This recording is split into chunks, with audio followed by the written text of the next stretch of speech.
Welcome to the Learning Pines YouTube. We hope this video helps. In this video, I will explain how to play Portal in GMod. First, ensure you own both Garry's Mod and Portal 2 on Steam. This is crucial for accessing all the necessary assets. Next, head over to the Steam Workshop and subscribe to the official Portal Gun add-on.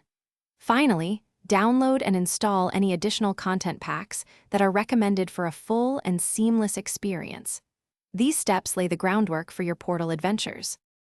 Once set up, using the Portal Gun is straightforward. Open your GMod weapons menu and select the Portal Gun. With it equipped, the primary fire button will place a blue portal on most surfaces. Then, the secondary fire button will create an orange portal. Remember, anything entering one portal will instantly exit the other, allowing for creative movement and puzzle solving. Now, let's explore some advanced techniques. You can use momentum to your advantage. By falling into one portal, you'll be launched out the other with increased speed. Try placing portals on moving objects like props or vehicles to create dynamic and challenging puzzles.